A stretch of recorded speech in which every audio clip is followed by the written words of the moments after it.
de vous retrouver à l'issue de ce Conseil européen et de ce sommet zone euro. Quelques mots peut-être pour rendre compte de nos travaux. D'abord, nous avons eu une réunion qui a permis de faire le point sur l'Ukraine. Après avoir écouté en visioconférence le président Zelensky, auquel nous avons évidemment réaffirmé notre soutien pour l'aider justement à gagner le conflit face à l'agression russe, nous poursuivrons sans relâche nos efforts sur tous les plans, politiques, militaires, économiques et humanitaires, aussi longtemps que nécessaire. Je voudrais en particulier sur ce sujet insister sur l'importance de l'accord que nous avons trouvé en Européens pour la fourniture à l'Ukraine des munitions et missiles dont elle a besoin. Lors de notre Conseil européen extraordinaire du 9 février et lors de sa visite à Paris la veille, le président ukrainien avait exprimé en effet des besoins urgents dans ce domaine. Et les travaux européens se sont engagés aussitôt et ont abouti, moins de 6 semaines plus tard, à un dispositif très robuste qui comprend 3 volets qui seront mis en œuvre de manière simultanée et coordonnée et que nous avons acté à notre niveau. À très court terme, nous allons accélérer les livraisons à l'Ukraine de munitions et missiles de tout type, disponibles dans les stocks des États membres. Pour remplacer ces équipements, nous allons en parallèle mettre en place un dispositif d'acquisition conjointe de munitions et missiles auprès de l'industrie de défense européenne, notamment par l'intermédiaire de l'Agence européenne de défense, et les financements européens que nous y apporterons serviront à acheter européen. Et dans le même temps, les industries de défense européennes bénéficieront d'un soutien accru de l'Union européenne pour renforcer leur capacité de production, sécuriser les chaînes d'approvisionnement et promouvoir l'accès aux investissements. Et dans le prolongement de ce que nous avons agréé à Versailles il y a 1 an, nous devons en effet nous donner les moyens de bâtir une économie de guerre au niveau européen, comme nous le faisons au niveau national. Et donc ce volet-là est, à mes yeux, un point très important des travaux des dernières semaines et que nous avons parachevé durant ce sommet. Notre discussion a aussi permis de réaffirmer notre détermination à lutter contre l'impunité pour les crimes commis en Ukraine, soutenant évidemment les juridictions internationales en la matière, et à dénoncer les abominables enlèvements et déportations forcées d'enfants vers la Russie, pour laquelle, vous l'avez vu, nous avons décidé de prendre une initiative collective. Je voudrais également, à cet égard, souligner que nous avons souhaité évoquer la situation en Moldavie, et comme j'ai eu l'occasion de le dire à la présidente Maia Sandu vendredi dernier, nous allons continuer à accompagner la Moldavie dans son chemin européen et à l'aider à faire face aux nombreuses déstabilisations, comme aux conséquences de la guerre justement en Ukraine. Et dans les prochaines semaines sera présenté un plan de soutien à la Moldavie, en prévision aussi du sommet de la communauté politique européenne qui se tiendra à Chisinau le 1er juin prochain. Le deuxième grand sujet de ce Conseil était la situation économique de notre Union. Et comme je vous l'avais dit en décembre dernier, nous nous étions donné le premier trimestre de cette année pour apporter une réponse à l'IRA américain et bâtir justement une stratégie collective cohérente. Et au fond, ce que la Commission a su faire, et je tiens à l'en féliciter, a pu être débattu et approuvé par le Conseil, c'est cette loi sur l'industrie net zéro qui répond bien aux besoins d'un choc de simplification et de modernisation pour les secteurs les plus importants pour la transition énergétique et climatique. Ce texte nous permettra de faciliter les investissements, de simplifier l'installation de nouveaux projets, de renforcer les compétences, de mieux coordonner nos aides et d'expérimenter avec des réglementations plus souples et plus adaptées. Il nous permettra aussi de mieux intégrer les critères environnementaux et de sécurité d'approvisionnement dans notre commande publique. Au total, c'est un élément clé de notre souveraineté technologique dans la décarbonation. En matière d'aide d'État, à cet égard, nous avons aussi des avancées concrètes pour soutenir plus et mieux nos industries stratégiques et adapter le cadre qui était le nôtre. Nous avons enfin eu un échange sur les autres composantes de la compétitivité de long terme de notre Union, comme les investissements publics et privés, la recherche ambitieuse, la formation et les standards dont nous avons besoin. Vous le savez, nous avons constamment défendu une politique industrielle ambitieuse et commune. L'agenda d'autonomie stratégique qui a été porté au cœur du sommet de Versailles l'année dernière trouve ainsi à se décliner. Et entre le CHIPS Act, cette régulation sur l'industrie net zéro et la régulation sur les matières premières critiques et les terres rares. Nous avons un ensemble de politiques industrielles et de préservation de notre souveraineté qui marque à mes yeux pas simplement un réveil en termes de doctrine, mais une action concrète de notre Europe pour faire face à la recomposition du monde, aux risques géopolitiques, et qui marque un réel sursaut.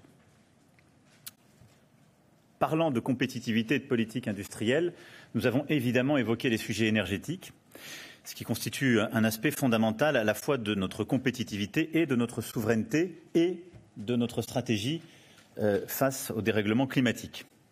À cet égard, d'abord, nous avons marqué notre volonté d'utiliser à plein les instruments dont nous nous sommes dotés. Nous sortons de l'hiver dans une position qui est meilleure qu'elle n'était attendue par les acteurs de marché il y a quelques mois. Nous avons résisté et nous avons encore des stocks qui sont plus remplis que nombre d'experts ne le pensaient.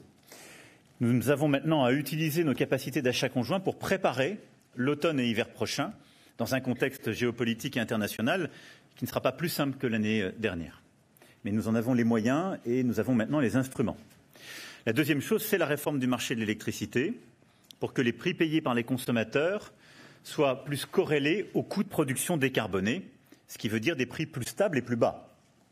À cet égard, la régulation avance et nous nous sommes accordés aujourd'hui pour adopter cette réforme avant la fin de l'année, avec donc la procédure accélérée adaptée. Surtout, ce Conseil européen a été l'occasion d'une discussion stratégique sur la place que nous souhaitons réserver au nucléaire dans notre politique énergétique européenne. La présidence de la Commission a rappelé avec beaucoup de clarté l'état de nos ambitions en matière de décarbonation et la voie rationnelle pour les atteindre. Évidemment, il y a les énergies renouvelables et la France investit massivement pour leur déploiement. Et dans le même temps, nous nous sommes fixés des objectifs de décarbonation et de sécurité de notre production d'électricité. Et pour les atteindre, nous savons que le renouvelable ne peut pas suffire et que le nucléaire constitue bien une part nécessaire de la réponse au niveau européen, à la fois dans notre mix énergétique et pour produire un hydrogène bas carbone demain. C'est d'ailleurs ce qui correspond à l'esprit même de nos traités, respecter les mix énergétiques de chacun, mais préserver un principe de neutralité technologique inscrit dans les traités européens. Nous avons trouvé cet équilibre dans la taxonomie européenne en reconnaissant le rôle que le nucléaire avait à jouer. Et c'est cet esprit que la présidente de la Commission européenne a rappelé lors de ce Conseil et que plusieurs États membres, dont la France, ont défendu.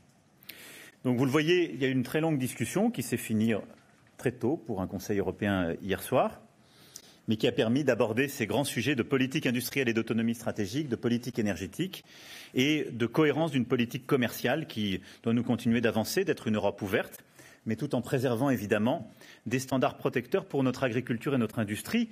Et j'ai pu rappeler à cet égard que si des nouvelles discussions commerciales devaient être rouvertes ou réactivées, la France défendrait deux éléments essentiels.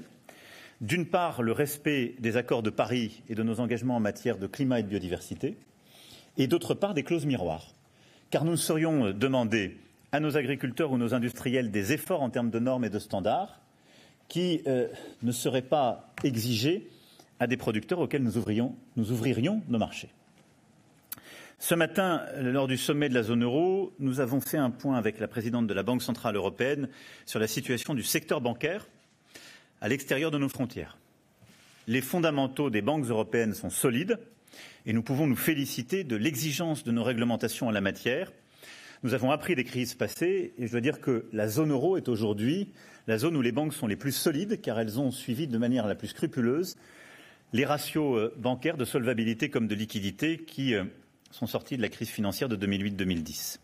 Ce contexte doit simplement nous inciter d'une part à accélérer la construction de l'union bancaire et de l'union des marchés de capitaux pour avoir une Union européenne et une zone euro qui alloue mieux l'épargne et qui est justement plus solide en termes de financement de ses activités. Et en plus de cela, d'avoir une stratégie macroéconomique adaptée au contexte. C'est pourquoi nous soutenons les propositions faites par la Commission européenne en matière justement de gouvernance économique, ce qui me semble être un point clé à cet égard.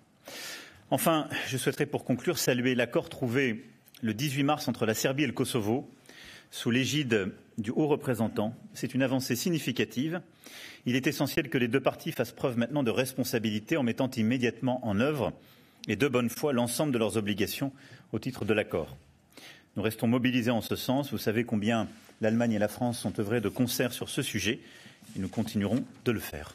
Je vais maintenant répondre à vos questions. Bonjour, James Freni, Daily Mail. C'est concernant la visite du roi Charles. Est-ce que ce n'est pas une humiliation totale que la France ne peut pas garantir la sécurité de Sa Majesté pour cette visite initialement prévue pour lundi? Merci. Merci de votre question, qui me permet de clarifier les choses et au fond d'y apporter une réponse de bon sens. Je crois que vous voyez la situation liée justement aux protestations en raison de la réforme des retraites en France. À partir du moment où hier soir, l'intersyndicale a annoncé une nouvelle journée de mobilisation mardi et que la visite du roi était prévue de lundi à mercredi, je pense que nous ne serions pas sérieux et nous manquerions d'un certain bon sens à proposer à Sa Majesté le roi et à la reine consort de venir faire une visite d'État au milieu des manifestations.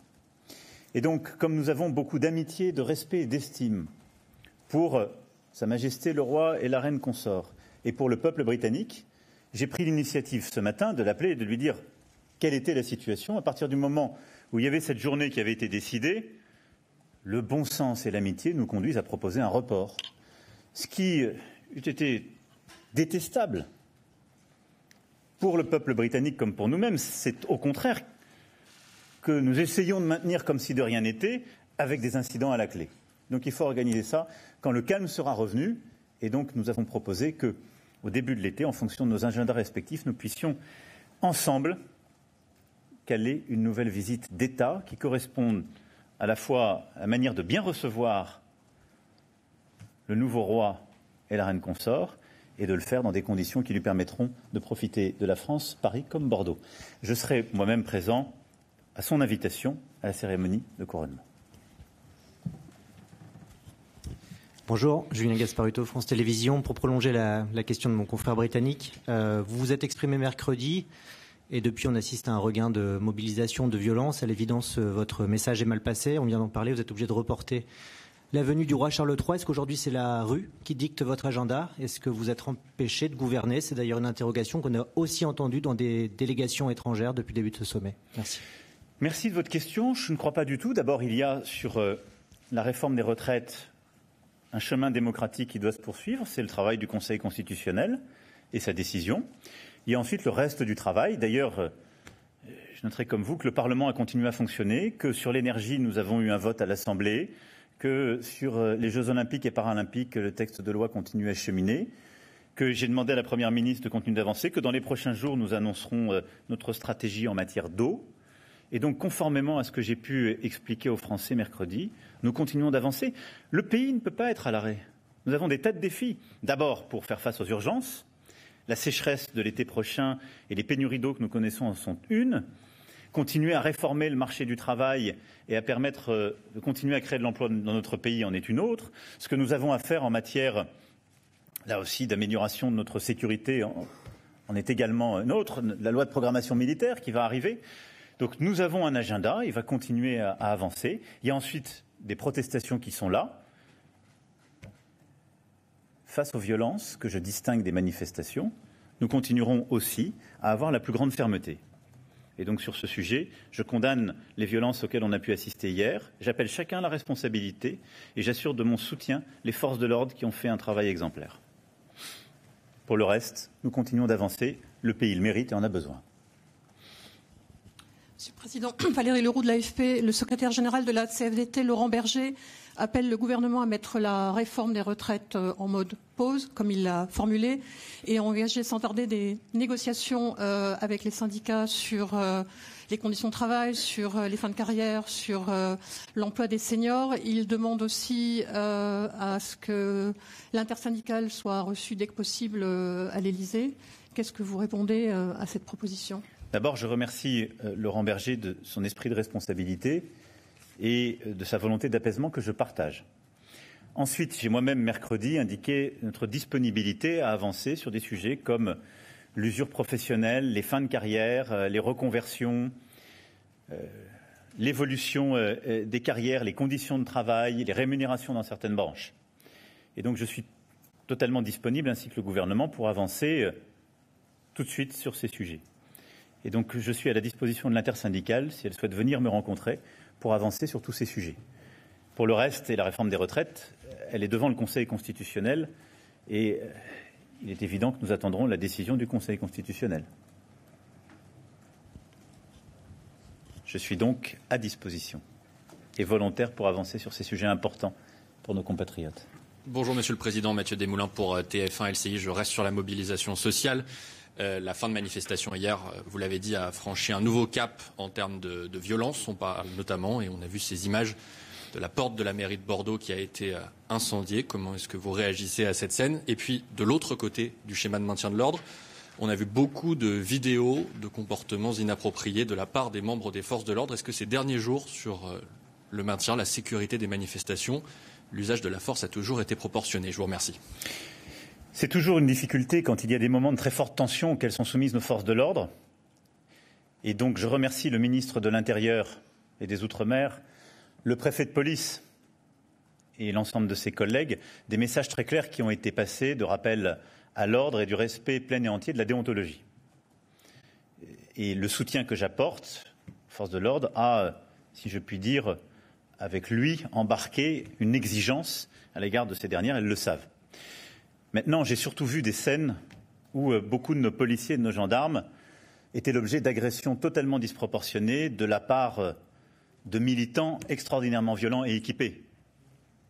Manifestement, se préparent à Sainte-Soline des manifestations de ce type pour les prochains jours, avec déjà des équipements d'une rare violence qui ont été saisis par nos forces de sécurité.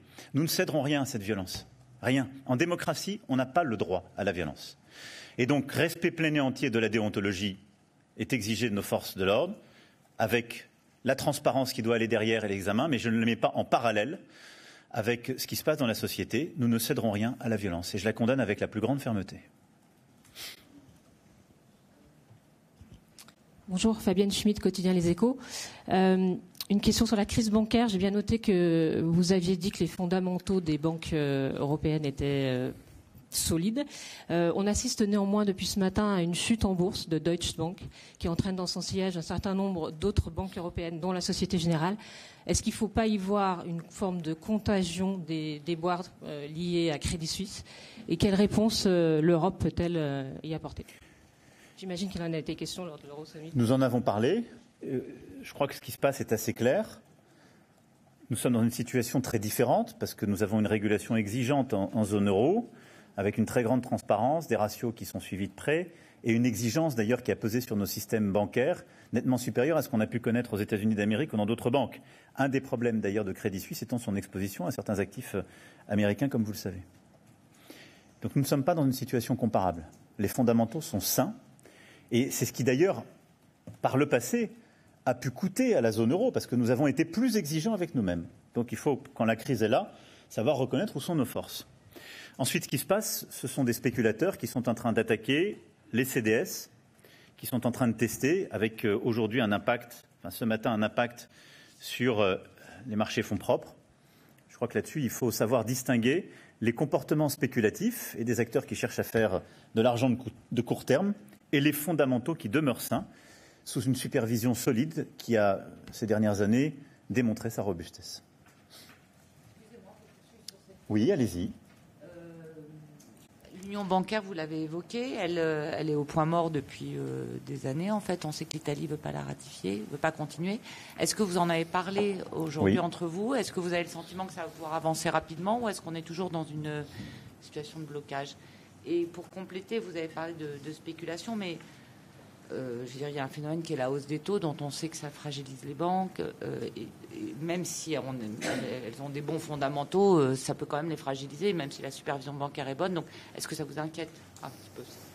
Alors, sur votre deuxième question, non, c'est le rôle de la Banque centrale européenne. Mais aujourd'hui, la politique de normalisation monétaire qui est la nôtre n'est pas de nature à créer des problèmes sur notre système bancaire européen ou sur nos acteurs, de manière évidente. Nous avions une situation antérieure où les taux, comme vous le savez, la politique était extrêmement exceptionnelle. Donc là-dessus, je le redis, les fondamentaux sont là et ce n'est pas cette politique de normalisation monétaire qui menace en quoi que ce soit les fondamentaux de notre système bancaire, qu'il s'agisse de leur solvabilité, de leur liquidité. Ensuite, vous avez raison de dire que l'union bancaire ne progresse pas assez vite. Néanmoins, la partie qui est importante sur des situations comme celle que nous sommes en train de vivre, elle a été faite. C'est celle qui permet une supervision commune, celle qui permet d'avoir des interventions sur les acteurs. Il faut maintenant aller au bout sur justement la question des dépôts et les éléments de solidarité en européen. La volonté de la France, c'est d'accompagner ce chemin. Et j'espère que là où, comme vous l'avez dit, plusieurs États membres sont hésitants, voire n'ont pas trouvé un accord, nous puissions le trouver dans les meilleurs délais. La France n'est pas l'élément de blocage. Néanmoins, je veux dire ici que la partie de l'union bancaire qui a été faite, notre structuration en termes de supervision et la qualité des acteurs et leur crédibilité sur les marchés rendent, je crois, très solide notre système aujourd'hui. Bonjour, Anya Nussbaum de Bloomberg News. Vous avez évoqué donc l'Union européenne et les dépôts, la garantie des dépôts en commun. À quelle échéance est-ce qu'on peut arriver à remettre ce projet sur l'établi? Et deuxième question sur les relations franco-allemandes. Quelle a été la réception de ce que vous avez pu dire sur le nucléaire et l'importance du nucléaire dans la décarbonation de l'économie? Quelle opinion avez-vous de cette proposition allemande de donner une exemption pour les e-fuels à partir de 2035? Et puis, quelle a été la teneur de vos échanges ce matin au petit déjeuner avec le chancelier allemand? Merci. Alors, je ne suis pas maître des horloges pour une négociation européenne où la France n'est pas le pays qui aujourd'hui oppose des éléments de blocage. Notre souhait à tous, et ça a été réaffirmé avec beaucoup de force, et le président Donahue comme la présidente Lagarde l'ont dit, c'est une nécessité aujourd'hui d'accélérer ce mouvement. Et vous savez, c'est une nécessité pour parachever l'union bancaire, mais surtout, on doit aller jusqu'à l'union des marchés de capitaux. Pourquoi? Parce que dans le contexte macroéconomique qui est le nôtre, nous avons besoin d'accélérer le bon financement des acteurs privés. On le voit bien, on a besoin d'investir plus vite sur la transition climatique, d'investir plus vite sur la défense, d'investir plus vite sur tous les éléments de transition. Et on a une compétition mondiale. Il y a une question argent public, mais il y a surtout une grande question argent privé. Et l'union des marchés de capitaux, c'est ce qui permet de bien allouer l'épargne entre les secteurs et les géographies. Or, aujourd'hui, ce qui n'est pas optimal au sein de l'Union européenne et tout particulièrement de la zone euro, c'est qu'en fait, on a beaucoup d'épargne, on a de la capacité à financer, mais elle n'est pas bien allouée entre les zones et les secteurs. Et parachever l'union des marchés de capitaux sert à ça. Donc, c'est vraiment le moment de le faire pour notre intérêt à tous, pour la croissance européenne et notre capacité à créer de l'emploi dans le contexte qui est le nôtre. Donc, nous défendons vraiment une accélération de ces travaux parce que c'est pertinent et j'espère qu'on va réussir à convaincre les plus hésitants. Ensuite, nous avons eu une très bonne discussion ce matin avec le chancelier qui nous a permis d'abord de revenir sur les éléments de neutralité technologique. Ce n'est pas tant dans la discussion que nous avions là que dans les textes qui sont discutés par nos ministres avec des aspects techniques. Je pense que nous trouverons l'accord, nous sommes en train de le trouver, sur l'hydrogène comme les autres sujets, pour préserver la neutralité technologique et permettre ce qui est, je crois, un objectif partagé par tous, qui est de décarboner notre économie, et en la décarbonant, de pouvoir répondre à nos objectifs climatiques et de maintenir à la fois compétitivité et souveraineté. Le nucléaire et le renouvelable le permettent. L'utilisation de tout ce qui est justement charbon ou gaz ne le permet pas. Donc nous avons trouvé un chemin et un accord et je pense que nous pourrons avancer dans les prochains jours et prochaines semaines dans cette direction. Ensuite, je vais être là aussi très clair avec vous sur les fameux e-fuels. Il n'y a pas de demande allemande de remettre en cause l'accord que nous avons pour 2035. Il y a simplement une volonté, là aussi, dans le cadre de cet accord, de pouvoir préserver les e-fuels, comme c'était d'ailleurs dans notre déclaration faite il y a un an. Et donc, là-dessus, le chancelier a été très clair sur le fait que ça ne remet pas en cause l'objectif européen à 2035 d'avoir des véhicules sans émissions de CO2. C'est ça notre objectif. Donc, nous le tenons. Et dans ce cadre-là, sans rouvrir le trilogue, de pouvoir trouver les modalités techniques pour apporter la réponse à ce que nous avions déclaré ensemble. Donc, il n'y a pas de désaccord sur ce sujet entre nous. Et il y a une volonté d'avancer, surtout d'accompagner nos industriels dans cette transition qui est très ambitieuse, qui est importante pour, évidemment, le climat, mais qui est très exigeante pour nos industries et pour tous les travailleurs de ce secteur. Et donc, on doit les accompagner par de l'investissement et par de la stabilité. Est-ce qu'il y a d'autres questions? Je vais encore en prendre deux. Allez-y. Et puis, monsieur. Bonjour, Claire Colcott de Politico. Une question notamment sur les retraites. On a vu des scènes d'une violence un peu très forte cette nuit. Est-ce que vous craignez que le mouvement dérape, sorte du contrôle des syndicats, un peu comme les gilets jaunes qu'on a vus? Et une autre question sur la Chine. Je crois que vous l'avez évoqué avec vos homologues. Est-ce que vous en avez parlé de manière concrète? Vous partez dans 10 jours en Chine. Est-ce que vous partez avec un mandat ou peut-être pas, juste une position unifiée par rapport à la Russie et leurs relations? J'ai le sentiment d'avoir répondu déjà à votre première question. Sur la deuxième question, donc la Chine, il ne s'agit pas d'avoir un mandat. La France est un pays souverain qui a sa propre diplomatie. Mais je me suis attaché à être coordonné, à porter une voix européenne. Coordonné, c'est pour ça que nous avons évoqué le sujet ce matin avec le chancelier Scholz. Et nous avons une vue commune qui est d'essayer au maximum d'engager la Chine à nos côtés pour faire pression sur la Russie pour ne pas utiliser évidemment les armes chimiques et les armes nucléaires, mais également pour tout faire pour stopper le conflit, revenir autour de la table des négociations et permettre de faire respecter le droit international, c'est-à-dire l'intégrité territoriale et la souveraineté de l'Ukraine. Ensuite, nous avons une position européenne qui a été définie il y a plusieurs mois, sur laquelle nous nous tenons. Et c'est aussi pour ça que j'ai proposé à la présidente von der Leyen de m'accompagner sur une partie de ce segment de visite, pour, comme j'avais eu l'occasion de le faire lors de la visite d'État du président Xi Jinping à Paris il y a quelques années, en associant la chancelière Merkel et le président Juncker à l'époque, d'avoir une voix unie. Et donc c'est ce que nous ferons lors de cette visite en Chine. Je vais peut-être prendre une dernière question, monsieur.